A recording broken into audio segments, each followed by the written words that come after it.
What's up, world? It's your boy, Mike Muse. Welcome to the Conversation, the Mike Muse Show. Listen, we were just vibing. This young lady came in with so much swag, and I was like, all right, let the games begin. I've been a fan of hers for so long. I think, like myself, at least I got introduced to her through Glee. I don't know how you guys got introduced to her, but I have been stuck on this woman ever since. Her acting is phenomenal. Her voice...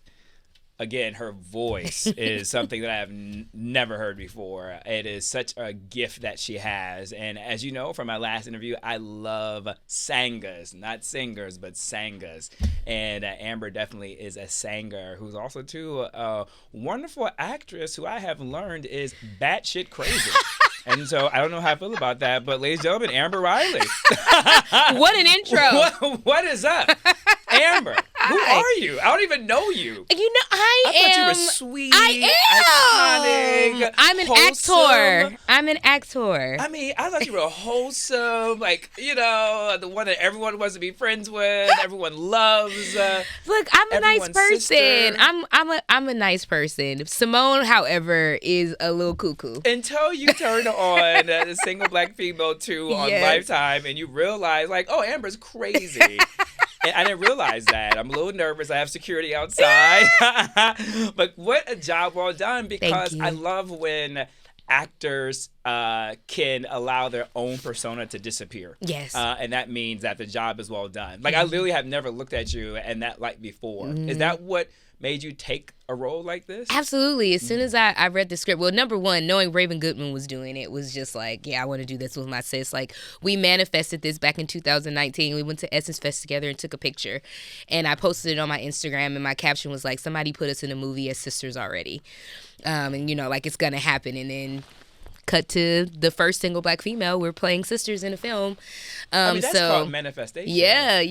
Wait, hold up. Lately we've been vibing on the Mike Muse Show, like rooted in like spirituality and energy. And we were just having another guest, and she was talking about like this intuition that she has. Is that a strong constitution of yours too, Oh, as well? absolutely. I know when things, like, I knew Glee was going to do well, even when I first read the script. When I did Single Black Female, I was like, this is going to be special. Like, and I knew it was going to be fun, and I knew people would take to it, not only because it's a great story, but I just feel like people want to see, especially women, want to see other women that look like them, you know? And, you know, me and Raven, like, we just appeal to a demographic of women like, oh, yeah, they look just like me. But, yeah, doing that movie with her and reading the script and being able to play this character was just like, yeah, it's a no-brainer, of course. I'm always curious about, you know, actors like yourself. I mean, I forgot Broadway. I mean, the list could just keep going. Is that something that you have been intentional about your brand and kind of getting yourself outside of this box? Oh, yeah, absolutely. I mean, I know sometimes I would like frustrate management or agents because I'm very particular about the roles that I play, and I don't just say yes to anything. And it's a blessing and it's kind of a curse, but I've been very intentional about what it is that I've done in my career. I've said no to things where it's like people would probably, why you didn't do that? It was big because I want to be viewed a certain way, you know, and I want to get certain roles. And because of that, I feel like although maybe I don't have like the longest resume as some actors, every single thing that I've done has propelled my career forward. How do you think about that, though? Because I'm actually going through that situation personally right now. I've called like two of my own personal advisors, just should I take this opportunity or not? And I'm still on the fence with it, to be honest with you. So I'm just curious about, you know, how do you develop that intentionality when the opportunities could take you in one direction, the pay could take you in a certain direction, right? Like, how do you reconcile that? Because I'm literally dealing with that right now. I feel like you can take it two ways. Indecision sometimes is a decision, so you can take it that way, depending on like how it feels. Like, we don't sometimes want to listen to our gut because on the other side of that fence, there might be something beneficial. It still may be beneficial, but it may not be the best. But I also believe, like, walking through this journey, whatever decision it is that you make in your life, you're always going to end up at the right destination. It's just sometimes you can take a rockier path, and sometimes you could have took an easier route, you know? And so I choose to believe that, because I will get stuck. If I start thinking every single decision is detrimental to my purpose. Like if I start thinking in that way, I'll never make a decision. I'll never make a move. Yeah. But trusting my intuition and the decisions that I make has been instrumental in my peace of mind, honestly. I think that's beautiful for the audience to hear, because no matter what audience you're dealing with, right? You don't have to be on media as a host or as an actor or a singer, you know, in your corporate jobs as you're listening to us, all the truck drivers out there, shout out to you all. Like we all have this moment where we have a decision to make, right? And I like how you just said like an indecision is an indecision unto itself. Yeah. I think that's a powerful thing, because we even talk about it in the lens of the political system. People say, I'm not political. Well, you making a declaration not being political is a political decision. You're choosing not to participate, like, and that's detrimental to everyone that does. So, that really, I never heard about an indecision is a decision unto itself. Were there moments when you look back and you regret it, not taking certain opportunities? Not really. I mean, there's nothing in my mind that I can grab where I'm like, I should have done that.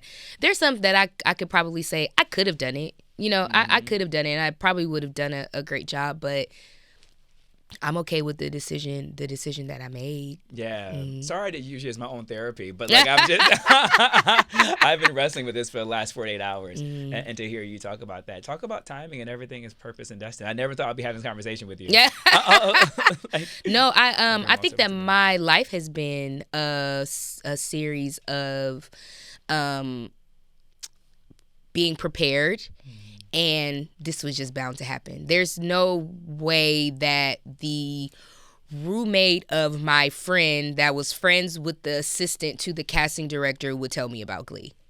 Whoa. Yeah. Wait, say that again. So I didn't think we were going to land there. My friend's roommate was friends with the assistant to the casting director. What? So Robert Ulrich was the casting director. His assistant, Alex, was friends with my friend that was roommates with my friend. Like, you know, so he just randomly called me. My friend Jazeer randomly called me and was like, hey, they're casting for this show. He told me it was a reality show. He had all the wrong information, by the way. That's a friend for you. He told me it was a reality show. It was like a singing reality show. Something about singing like background or in a group or something like that. And I was like, okay. Like I thought it was like an American Idol thing, and they were just like looking for singers to sing background. So they just need you to come in and sing a song for them. And I was like, okay. And ended up going in and thought I was just going to sing a song. And they handed me sides and was like, do you have a headshot? And I was like, I have these pictures off of MySpace. So you can use those. Yeah. They printed those pictures out and I ended up acting again. I stopped acting probably when I was like 17. Whoa. And at this point I was maybe 16. And at this point I was like 21. What were you doing at that time? Just working. What? Literally just working. I was singing too. I used to sing in clubs and dive bars and, you know, wherever I could, honestly. And I was kind of in a space where I wanted to get back into it. Honestly, that manifestation. Yeah. Well, from a spiritual perspective, you know, I was going to church at a point and I stopped going to church and I said, I'm just going to spend a year with God. And I literally spent that whole entire year with God. Just talking to God, not really going out, not drinking, like literally spent the whole entire year journaling and thinking and like manifesting what it is that I wanted. I didn't really know, but I knew that I wanted to sing. I knew I wanted to act. I knew I wanted to be an entertainer, but I didn't know how I was going to get there. And yeah, I literally got that random audition out of nowhere. I mean, that's so important because I think we all had this moment when we're trying to listen to God, right, or hear that voice of God. But oftentimes we don't do enough to clear out the noise that is around us to hear that voice, right, and to listen to what he's trying to say, right? Because I think sometimes we think that this voice has to be this loud, audible, and that's not necessarily it. It may be for some people, right? But like everybody gets it differently. I want to be very clear as in my statements, but there's something about removing yourself from distraction and being in tune. That's really the intentionality of fasting, right? It's like the removal, right? And to be intentional. That's what I did. I remember fasting for 20 days. I left church. I was a worship leader at my church. I was super involved, and I just was like, I am working. I'm not getting anything from this. Like, I'm not growing at all. I'm just here working, and I'm depleted and tired, and I don't know what I'm doing with my life. And I just left. I stopped going for a year, and I just really just studied and went on a 20-day fast. I remember, and like I would talk to my mom, and I would pray, and I would journal, and like I only wanted to talk to people about spiritual things and good things, and like I think surrounding myself and like drenching myself in that kind of called all those things to me that I wanted in such a big way, because Glee was not a small thing. Oh, it was huge. Like it wasn't Glee like was a commercial. You know what I'm saying? Like this was a huge show, you know, never been done before, phenomenon, a cast of misfits from all different walks of life. Most of it was our first big show. Most of us, it was our first big show. So like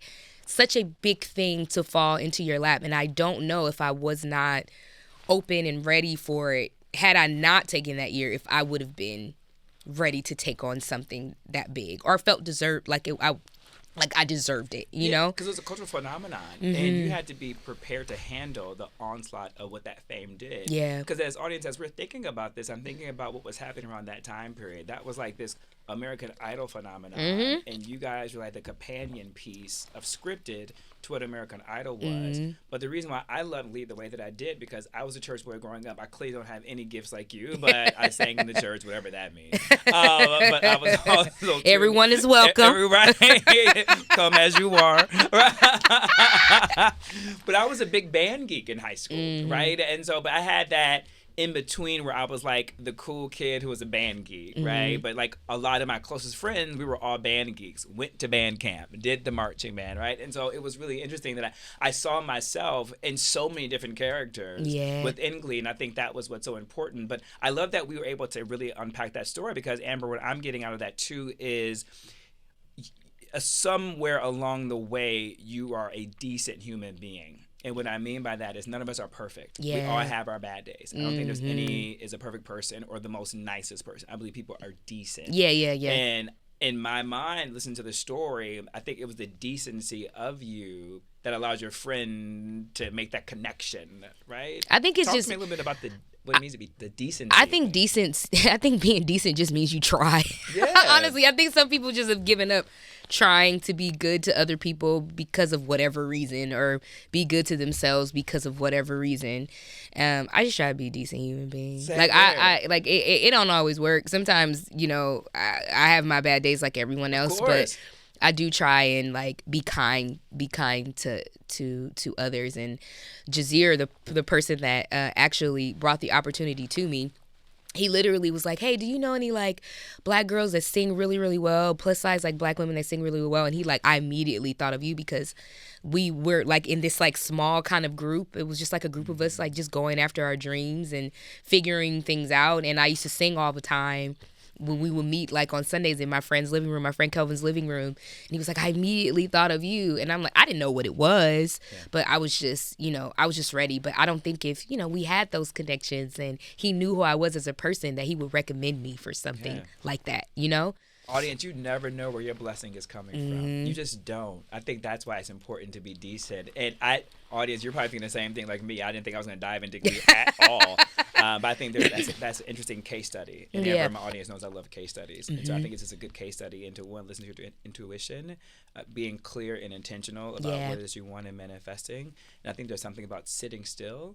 But I think also, too, sitting still is also, too, like, although it's silent, I think it is still a verb. I still think there's an action that's associated, right, with it, and doing the work unto self. So people say rest and sit still, but don't actually do work on themselves. Yeah, it's not being stagnant. I wasn't stagnant. I wasn't, you know, I wasn't becoming stale. I think I was becoming, you know, a caterpillar in a cocoon from the outside looking in can look like they're just doing nothing, but they're developing and they're growing, and then they become this beautiful butterfly that for everyone to see. Yeah. But they're just being, you know, they're not saying I'm going to be beautiful. They're just figuring out what they're going to become, and then everyone kind of sees it, and they just are. And I think the whole time I was just like, I don't really know what I'm doing or why I'm doing, but something is leading me to do this, because I was doing everything before, Yeah. All things, singing at clubs, singing at church, singing at birthday parties. I was singing at bat mitzvahs and bar mitzvahs too. Yeah. Like anything, I was singing at anything. And it was just a moment where I just needed to chill out and hear. Amber, there is a moment. So obviously we're in award season right now, and I was watching the SAG Awards, and audience, please forgive me, and Amber, please forgive me too, as well, as I'm gonna I know for a fact, attribute the wrong person to this quote, because I can't remember now if it's Davine Joy or Jessica Chastain. Okay. But in it, when they won their speeches, I think it was Jessica Chastain. It was a rewind to her award last year, and she said something to the audience, who was all the actors in the actors communities, and she said, "You never know. You're either one day away from the rest of your life changing." Yeah. Right. Like, and what I got from that was like, you're one more audition, one more job interview, right? Like one more first date, right? Just one more away for changing the rest of your life. And I think that's just a really great way to button up this case study, is that in all that preparation you were doing, you were just one day away from getting that call of Glee that has changed your trajectory to where you are now starring in Single Black Female 2, and such a much iconic property. And I always think about that reference of Single White Female. Like we still use that reference all the time, whether it's attributing to a guy or a girl. It's like, oh, that's Single White Female vibes over there, right? Yeah, this was a little more. I mean, Single White Female was nuts. Yeah, but y'all more grimy. Yeah, but this was the second one is like insane. Yeah, like it gets really crazy in the second one. It's a lot more like suspenseful and devious in the second one. The first one was in your face, like she going around slashing people, like literally, like yeah. But the second one is just so much more suspense, and like you don't know where it's going. You're not gonna predict what's gonna happen at the end at all. This is one of those mental thrillers. It's like I guess a psycho thriller. A psycho thriller. Yeah. How does one prepare for a psycho thriller? I attribute it to Sherry Carpenter was our director. She's absolutely incredible. We had a Black female director. We had she really allowed me to play. And she gave me really great, like she'll come up to me, what if Simone felt like this in this moment? What if Simone was actually thinking this? What would that look like? Like she was so good I felt so protected in what I was going to portray, because I knew my director had a perspective, I knew I had a perspective, and we would have really great conversations. And as an actor, I'm not one of those actors that like, I prepare, like I always know my lines, but I'm a very intuitive actor. And I feel like this is what's going to happen. I daily go into what we're shooting that day, and I just kind of feel out based on even other scenes what we did before. Like, oh, I remember I'm going to do that, so I need to do this to set that up. Like that's just how I am as an actor, and I think it just worked for this. Yeah. Why did you use the word protected? I found that to be an interesting word choice. Why need to feel protected for this type of character? I think it can easily become a caricature, and I wanted her to be very real.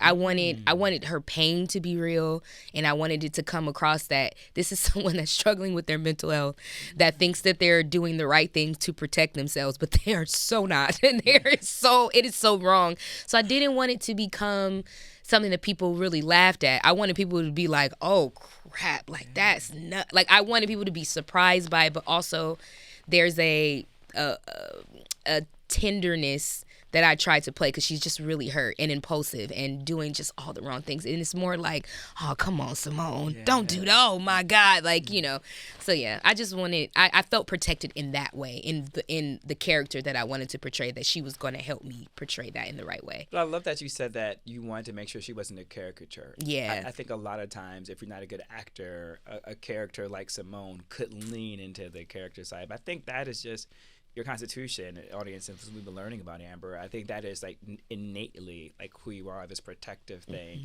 Do you think there's a Simone in a lot of people? I think that it can be if you don't take care of your mental health. Yeah. Yeah, I think a Not lot in a of murderous people. way, but just in the sense of Oh like, yeah. I think a lot of people deal with a lot of trauma and hurt and don't really know where to place it. And we walk around hurting people all the time because we just don't deal with it. And that's really where, I mean, she's gone too far. Clearly, I mean, yeah. she's a psychopath. Yeah. So she's a murderer. So she's gone Yeah. really way too far with Yeah. it. But I mean, you're just seeing a progression of an unhealed person, Yeah. and there's just a lot of people walking around unhealed from things that people did to them. You know, I always say, like, you may not be responsible for your trauma, but you are responsible to take care of it. You know, it's yours. It was given to you, you know, but it's yours now. Yeah. So you're now responsible to figure that out.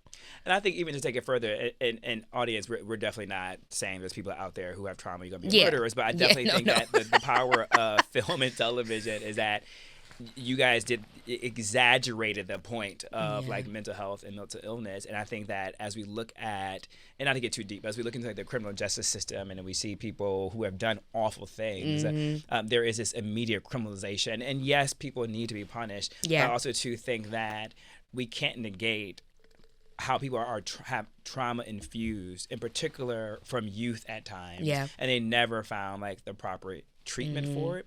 And I think it's really interesting how we attribute mental illness to some and not to others. Yeah. And I think we all know what we're saying by Yeah, that. Right? we do. Right? And like and everything just in this broad stroke. Yeah. I've been thinking about a lot of current cases that are going on right now, lots of allegations that are happening right now, and I looked, I was like, they are a monstrous human being, but somewhere along the line that person was hurt. Yeah, that's the humanity Yeah. in you, though, because a lot of people don't see that way. They just say, oh, bad person, Yeah. terrible person. But, you know, But that's why the need to That's the protect journey. characters like Simone, right, of understanding that. Amber Riley, I have enjoyed this journey with you. thank you. I can't let you leave. Don't worry, I'm not going to ask you to sing. Yeah. But don't worry about that. But I can't let you leave without wondering, when is some music gonna come my way? I want you in my ears. Oh my God, Amber. I've been recording for the past 2 years. Yo. And so music will be out this summer. Ah, nice. And I'm really, really excited about it because Yeah.